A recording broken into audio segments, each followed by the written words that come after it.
বাংলাদেশে মধ্যবিত্ত বা একটু স্বল্প নিম্নবিত্ত বা মধ্য নিম্নবিত্ত ফ্যামিলিতে বিলং করি, তাদের কিন্তু সকলেরই দেখা যাচ্ছে শখ একটাই জিনিস, বাইক। মানে বাইক ছাড়া তাদের কোনো শখ নাই। যেমন আমার ছোটোবেলা থেকেই বাইকের স্বপ্ন ছিল, আপনারও আশা করি বাইকের স্বপ্ন আছে। সো এটা নিয়ে আজকে আলোচনা করব।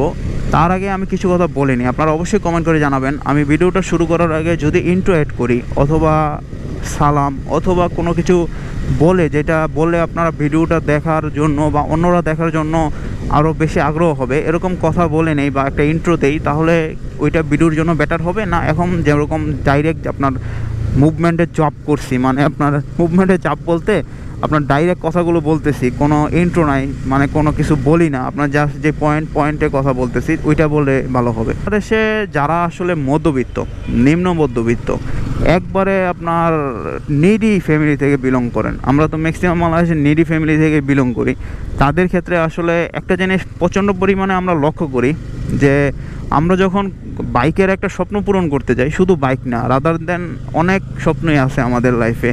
যেমন আপনার নিজস্ব একটা মোবাইল অথবা আদার্স যে স্বপ্নই আপনি বলতেছেন, সেই স্বপ্নটা যখন আমরা ফিল আপ করতে যাব, আমাদের বাই ডিফল্ট একটাই শব্দ সবার আগে উচ্চারণ হয় যে বাবা, আমাদের ফ্যামিলিটাও কিন্তু দেখো, তুমি কিন্তু আমাদের ফ্যামিলির ভবিষ্যৎ। আর যদি আপনি ফ্যামিলির বড় সন্তান হন, তাহলে আপনার তো অনেক কিছু আপনার এটা ত্যাগ করতে হবে। এখন এটাই আজকে আলোচনা হবে। যেমন আমি আমার একটা ঘটনা শেয়ার করি। আমি যখন লাইফের প্রথম বাইকটা ক্রয় করব, তখন আমার বয়স ছিল মেবি অ্যারাউন্ড 70 অথবা 80 হয় নাই, মানে 18 বছর হয় নাই, 70 অথবা 60 এরকম ছিল। 60 হয়েছে, 60 পার করেছি বা 70 এর মাঝামাঝি ছিল, মনে নাই, তো অনেক আগের ঘটনা। তো তখন আমি বাইক ক্রয় করব চিন্তা ভাবনা করতেছিলাম। আমি কি করে বাইক ক্রয় করব, আমার মনে আছে আমার ফ্যামিলি থেকে আমি একটা টাকাও নেই। আমার একটা ফ্রেন্ড ছিল, এখন ওই অবশ্য জাপান থাকে। আমার ফ্রেন্ড আমার চাচাতো ভাই বলেন, দুইটাই একসাথেই, মানে দুই সম্পর্ক একসাথেই হয়েছে। এখন কিভাবে, ও আমার ফ্রেন্ড হিসেবেও আমার সাথে বন্ধুর মতো আচরণ করতো, কিন্তু আবার যদি আমি রিলেশনের কথা বলতে যাই, আমরা ছিলাম দুইজন আপন চাচাতো ভাই। এই আপন, একদম আপনই বলা চলে, আপনের থেকেও বেশি। তারপর আমরা যেই স্বপ্ন আছে চেষ্টা করতাম দুইজন একত্রে সমাধান করার জন্য বা দুইজন একত্রে সলভিং করার জন্য।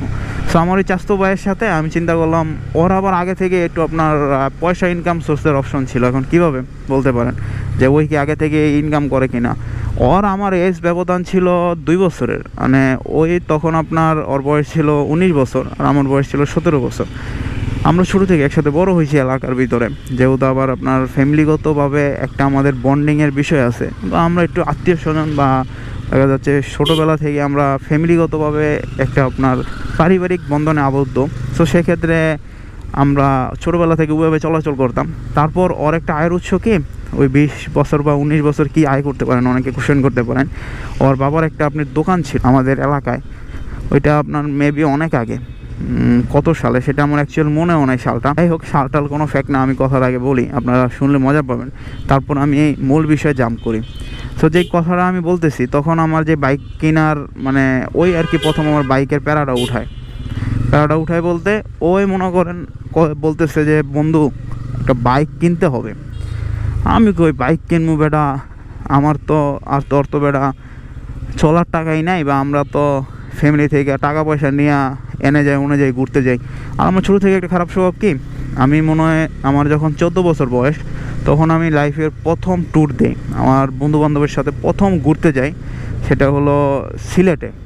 আমার তখন 14 বছর বয়স, আমার মনে আছে।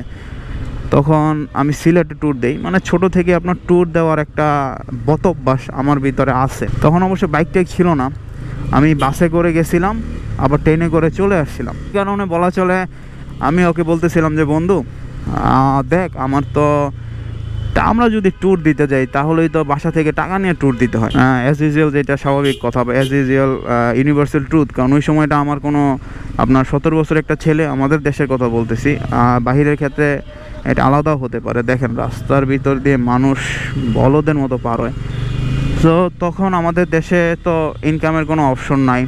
সো এই কারণে কী করা যায়, তুই যে বলছো বাইক কেনার জন্য, তখন ওই বলে তুই না স্যালামি পাস। আমি বলি হ্যাঁ, আমি তো ঈদের সময় সালামি, মানে স্যালামি না সালামি, তো ঈদের সময় সালামিগুলো কী করস? আমি বলি সালামিগুলো দেখা যায় ম্যাক্সিমাম সময় ট্যুর দেই অথবা ফোন টোন বা কোনো কিছু কিনে ফেলি। ও তারপর আমার বলতেছে চল এইবার আমরা একটু সালামি কালেক্টে বের হই। ওর আবার ছোটো থেকে মানে একটু আপনার বুদ্ধি বেশি ছিল।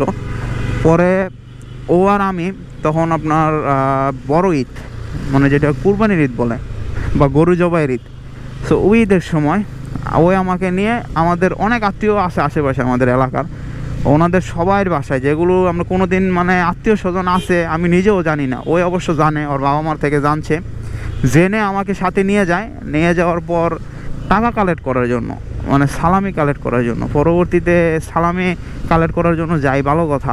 পরে যাওয়ার সময় আমরা আইয়া তারপরে দেখা যায় আপনার সালামি যখন কালেক্ট করতেছি তখন এমন আত্মীয় স্বজনের বাসায় গেছি যেই আত্মীয় স্বজন মানে বছর একবারও দেখা হয় না, কিন্তু তার বাসায় গেছি কী কারণে? ওই সালামি কালেক্ট করবো। আমাদের মানে প্রধান একটা লক্ষ্য হইলো বাইক ক্রয় করবো। পরে ওই সালামি আমার মনে আছে, সালামি আর কি কালেক্ট করা টোরা মানে আপনার অন এভারেজ ওই সময়টায় 8,000 টাকা হয়েছিল। আর আমার আগে কিছু আপনার জমাইছিলাম, আমরা যখন স্কুলে পড়তাম ক্লাস 6-এ, তখন আপনার আলালাফে ইসলামী ব্যাংক একটা নতুন উদ্যোগ নিয়েছিল স্টুডেন্টদের জন্য, অ্যাকাউন্ট মানে স্টুডেন্ট অ্যাকাউন্ট, যাতে আপনি ছোটো থেকে সঞ্চয় হন। তখন আমি একটা স্টুডেন্ট অ্যাকাউন্ট করছিলাম, ওই আপনার মাসে বা সপ্তাহে মনে হয় 100 টাকা বা কত টাকা করে দেন জমাইছিলাম। এভাবে ওই জায়গায় আমার 16,000 টাকা জমছিল, এই আপনার 8,000 আর 16,000। সো মোটামুটি একটা ভালো অ্যামাউন্ট কিন্তু আপনার জমাইছি, বা মোটামুটি একটা ভালো অ্যামাউন্ট কিন্তু আপনার আমি জোগাড় করতে পারছি। পরবর্তীতে ওই বললাম আমার বন্ধু বা আমার চাচাতো ভাইয়ের কোনো অ্যামাউন্টের সমস্যা ছিল না। এখন কেন সমস্যা ছিল না? কারণ ওই ছোটো থেকেই কিন্তু ওর ওই যে দোকানে বসতো, ওই 2-4 টাকা দোকানে বসতে যেটা হয় আর কি, অ্যাজ ইউজুয়াল যারা ওই বাবার দোকান আছে বা ভাইয়ের দোকান আছে বসেন, তারা বলতে পারবেন যে অ্যাজ ইউজুয়াল ওই আপনার দোকান থেকে মানে টাকা পয়সা মানে হালকা পাতলা নিজের পকেটে ঢোকানো যায়। এটা আমি আমার বন্ধুকে দেখে ছোটো থেকে আর কি আপনার বুঝতে পারছি যে আপনার অ্যাজ ইউজুয়াল দোকানগুলো ছোট থেকেই যারা দোকানে বসে তাদের পকেটে আর কি কিছু কিছু মাল পয়নি ঢুকানো যায়, যেটা স্বাভাবিক। তারপর ওর কাছে টাকা অনেক সময় ছিল। পরবর্তীতে আমরা যে প্রথম বাইকটা ক্রয় করি FZ ভার্সন 2, ওইটা আমাদের এক বড় ভাইয়ের ছিল, 27,000 কিলোমিটার রানিং। ওই বাইকটা আমরা 27,000 কিলোমিটার চালানো বাইক একটা ক্রয় করি। তারপর ওই বাইকটার আপনার অবস্থা ভালো ছিল না, মোটামুটি লেভেলের। ওই ভাইও আপনার বাইকটার দাম কমায় চাইছিল, কারণ ওই বাইকটা বিক্রি করে আবার বিদেশ চলে যাব, মানে ওনার ভিসা টিসা হয়ে গেছে, উনি জাস্ট বিদেশ চলে যাবে এই কারণে বাইকটা সেল দিচ্ছে। তো তারপর ওনার থেকে আমরা বাইকটা অনেক কম দামে কিনতে পারি। ইভেন এটা আমাদের ক্ষেত্রে বলা চলে ফেভারেবলই ছিল। উনি এত কম দামে বিক্রি করবে আমরা কখনো চিন্তাও করতে পারিনি, বা আপনিও অনেক চিন্তাও করতে পারেন, অনেক কম দামে আমরা কিনতে পারছি, এটা আমাদের সৌভাগ্যই বলা চলে। ওই বাইকটা আমাদের কাছ থেকে নিয়েছিল আপনার 80,000, একটু কিছু বেশি, কারণ প্রথম বাইক ছিল তো আমরা অনেক কিছু বুঝতে পারি নাই। 900 করে ওই বড় ভাই আমাদের থেকে মোটা অঙ্কের একটা টাকা মেরে দেয়, যেটা আর কি স্বাভাবিক। যারা বোঝে না তাদের কাছ থেকে সকলেই চায় যে একটু মানে লাভ করার জন্য। ওইটার জন্য ওই বড় ভাই আমাদের কাছ থেকে কাগজের কথা বলে অনেক টাকা মেরে দেয়, কিন্তু আমাদের ওই সময় তো লাইসেন্সই ছিল না, কাগজ আর কী হবে। আমরা ওই সময় মনে আছে স্ট্যাম্প যে লেখাইছি, স্ট্যাম্পের টাকাটাও আপনার 2,000 টাকা নিয়েছিল ওই ভাই, যে স্ট্যাম্প লাগাইতে নাকি 2,000 টাকা লাগে। কারণ আমরা তো ওই সময় বুঝি না এত কিছু কীভাবে করব, বা আমাদের বাইক তো ছিল না। ওইটা ছিল আমার 1 নাম্বার বাইক কেনার কথা। ওইটা কেনার পর আমার ফ্যামিলি বলছে যে তুই বাইক কিনছস। আমার ফ্যামিলি অবশ্য অনেকদিন পরে জানছে, ফার্স্টে জানে নাই। আর আমি ছোটো থেকে বাইক চালাতে পারতাম, এলাকায় আমার বিভিন্ন চাচা আঙ্কেলের বাইক চালাতাম। সো আমার ফ্যামিলি যখন জানছে তখন আমাকে ফুল ব্লেম দিচ্ছে যে তুই ফ্যামিলির অবস্থা জানোস যে কি, তারপরও তুই এতগুলো টাকা দিয়ে বাইক ক্রয় করছস, এই টাকাগুলো ফ্যামিলিরে দিলে বা আমাদের ব্যবসা খাটালে তোর আরও ডেভেলপ হইতো, ব্যবসা দেখা যাচ্ছে তোর ভবিষ্যৎ ভালো হইতো, বা তোর ভবিষ্যতে যদি কাজে লাগাইতি। ওই অ্যাজ ইউজুয়াল মধ্যবিত্তদের যেটা হয় আর কি, যে তোমার কোনো স্বপ্ন নাই। আমাদের ছোটোবেলা থেকে একটা শিক্ষা দেয় যে তোর কোনো স্বপ্ন নাই, তোর সব স্বপ্ন হলো তোর ভবিষ্যৎ। আসলে ভাই ভবিষ্যৎ আমি বিলিভ করতে চাই না। আমি দেখছি যে আপনার ভবিষ্যৎ আপনি বর্তমানে আপনার নির্ভর করে দিবে আপনার ভবিষ্যৎ কেমন হবে। তার জন্য যে আপনি বর্তমানকে আপনি সম্পূর্ণ পরিহার করবেন, বা বর্তমানকে আপনি সম্পূর্ণ ত্যাগ করবেন, আপনার শখ তিতিক্ষা আপনার স্বপ্ন সব কিছু বিসর্জন দিবেন, ওইটা না। আপনার ভবিষ্যৎ আছে, সেটা আপনার বর্তমান আপনাকে বলে দিবে যে আপনার ভবিষ্যতে আপনি কী হতে পারবেন, বা আপনার ভবিষ্যতে আপনি কি করতে পারবেন।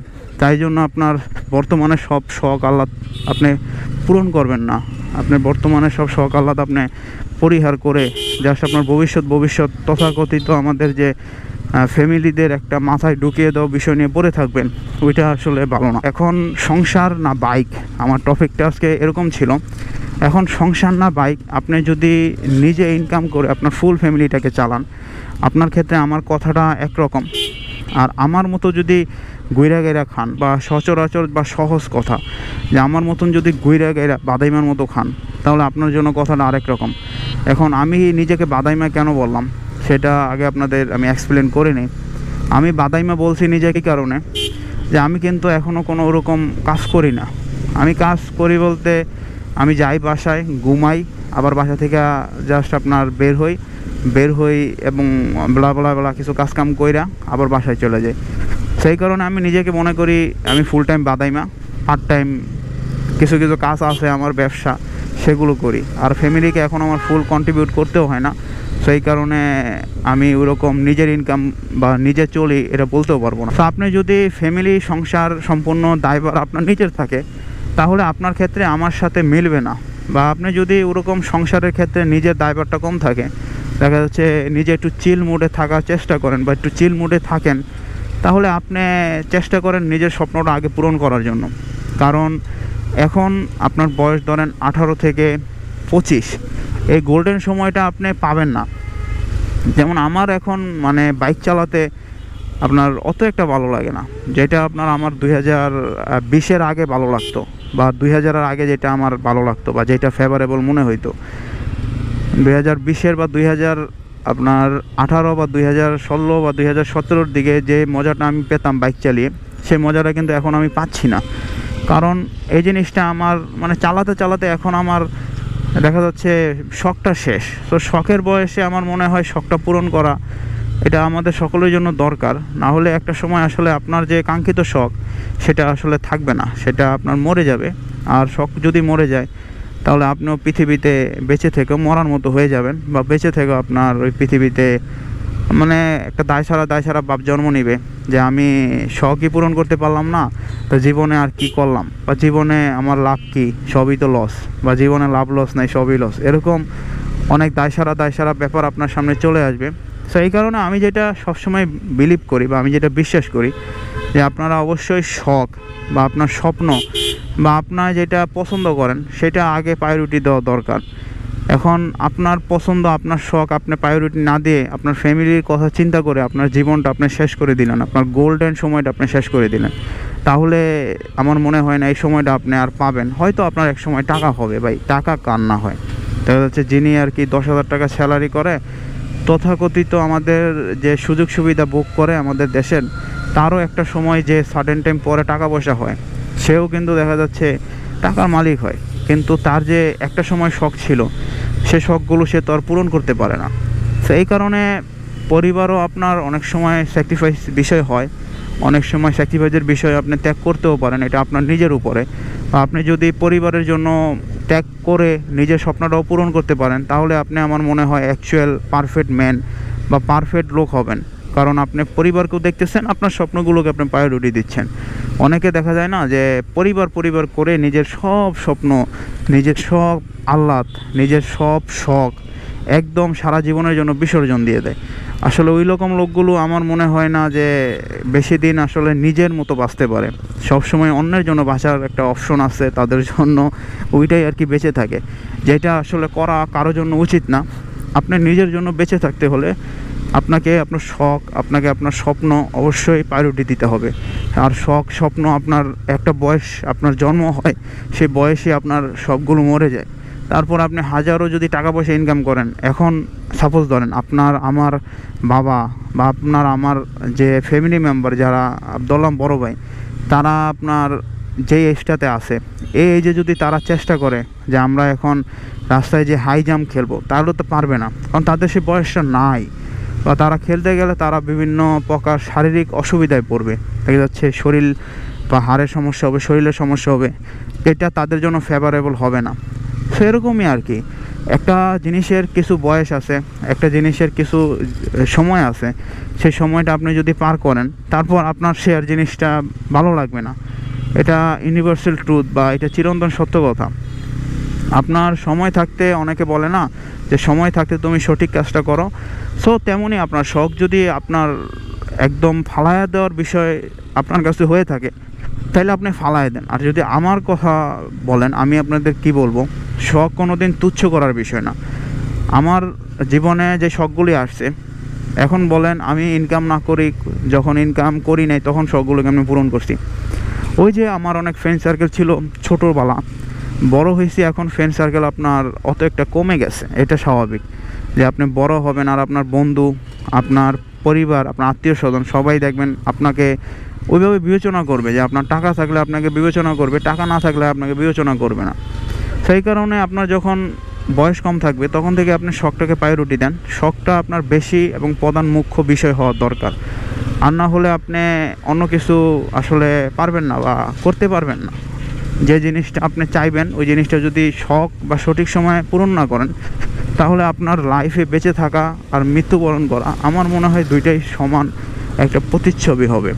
Thank you for watching. সম্পূর্ণ ভিডিওটা দেখার জন্য অনেক অনেক ধন্যবাদ। অবশ্যই কমেন্ট করে জানাবেন ভিডিওটা আর কী করে ডেভেলপ করা যায়। একটি করে লাইক দিয়ে দিবেন। চ্যানেল নতুন হয়ে থাকলে চ্যানেলটা সাবস্ক্রাইব করতে পারেন। ইভেন কী কী বিষয় নিয়ে জানতে চান ওইগুলো কমেন্ট করে জানাতে পারেন, বা কোনো কিছু জানার থাকলে বা কোনো কিছু উপদেশ দেওয়ার থাকলে সেটাও কমেন্ট করে জানাতে পারেন। আর আমি চেষ্টা করছি যে এই 10টা দিন আমি একটু রেগুলারভাবে ভিডিও আপলোড দেওয়ার। এই কারণে আপনারা আমার পরামর্শমূলক ভিডিওগুলো পাবেন, আমি যেগুলো আপনার মঙ্গলবার আর শুক্রবারে আপলোড দেই ওইগুলোও পাবেন। প্লাস আপনারা আমার যে এখন যে র্যান্ডম ভিডিওগুলো আমি করতেছি বিভিন্ন টেকটিক্স বা বিভিন্ন সমাধান নিয়ে, বা আপনাদের মনের কথাটা বা আমার মনের কথাটা আমি আমার মাধ্যমে আপনাদেরকে শেয়ার করতেছি, ওইগুলো পাবেন। Thank you for watching. সম্পূর্ণ ভিডিওটা দেখার জন্য অনেক অনেক ধন্যবাদ।